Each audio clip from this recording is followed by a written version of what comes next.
మరి మా కార్యకర్తలకు కూడా నేను చేసే విజ్ఞప్తి, సన్నద్ధం అవుదాం. అన్ని రకాలుగా ప్రజాక్షేత్రంలో మనం ఈ ప్రభుత్వాన్ని నిలదీయడంలో సఫలమైనాం. ముఖ్యంగా మా సోషల్ మీడియాలో పనిచేసే మా తమ్ముళ్ళు చెల్లెళ్ళకు కూడా నేను హృదయపూర్వకంగా అభినందనలు చెప్తా ఉన్నాను. సోషల్ మీడియాలో మీరు చేస్తున్న పని, మీకు ఎవరికి నేనేమి పార్టీ తరపున జీతం ఇవ్వడం లేదు, మీకు ఎవరికి నేను ఇచ్చేదేమీ లేదు. అయినప్పటికీ వాలంటరీగా పార్టీ మీద ఉన్న ప్రేమతో, నాయకుడు కేసీఆర్ గారి మీద ఉన్న అభిమానంతో మీరు చేస్తున్న కృషి, మీరు చేస్తున్న పని ఏదైతే ఉన్నదో మనస్ఫూర్తిగా నేను మీకు కూడా ధన్యవాదాలు తెలియజేస్తా ఉన్నా.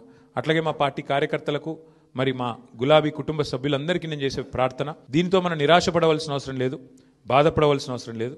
తప్పకుండా ముందుకు పోదాం, తప్పకుండా మరింత బలంగా వద్దాం, ముందుకొద్దాం. ఒక రబ్బర్ బంతిని గోడకేసి కొడితే ఎట్లయితే తిరిగి బలంగా వెనకకొస్తుందో అట్లా మనం కూడా తప్పకుండా తిరిగి వెనక్కొద్దాం. పెద్దలు కేసీఆర్ గారు తిరిగి రాష్ట్రానికి ముఖ్యమంత్రిగా మళ్ళీ బాధ్యతలు చేపట్టేదాకా ఎవరి శక్తి మేరకు వారు శక్తి వంచన లేకుండా కష్టపడదామని చెప్పి మా నాయకులు కార్యకర్తలకు మరొకసారి ధన్యవాదాలు తెలియజేస్తూ, మా సోషల్ మీడియా కార్యకర్తలకు, మా సోషల్ మీడియా నాలుగు గోడల మధ్యన పెట్టుకొని ప్రచారం చేస్తూ తప్పుడు ప్రచారం చేస్తున్న వాళ్ళందరికీ నువ్వు కృతజ్ఞతలు తెలియజేసినావు. నీకుందే సోషల్ మీడియా, నీకు ఏ మీడియా లేదు, నీకున్నదే సోషల్ మీడియా. నువ్వు గ్రౌండ్లో ఏం చేసేది లేదు, నీ కార్యకర్తలలో మనోధైర్యం లేదు, నీ కార్యకర్తలు ఈరోజు బూత్లో కూర్చునే పరిస్థితి కూడా లేదు.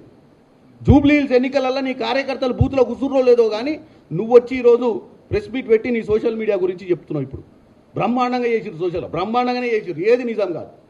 నిజమేందంటే ఇలా జరిగింది నిజం. ఇప్పటిదాకా మీరు రోజు నాలుగు గోడల మధ్యన ఈ స్క్రైబు, ఆ స్క్రైబు, ఆ వెలుగు, ఈ వెలుగు, వెలుగు లేని వెలుగులు పెట్టి ఏం చేసిరు మీరు? మేము మాట్లాడే ప్రతిదాన్ని మధ్యన అక్షరాలు కత్తిరించి ప్రజలకు వాట్సాప్లలో పంపిస్తే ఓట్లు దండుకొని పడతాయి అనుకొని పిచ్చి ఆలోచనతో ఉన్న మీకు ఇలా ప్రజలు బుద్ధి చెప్పిర్రు.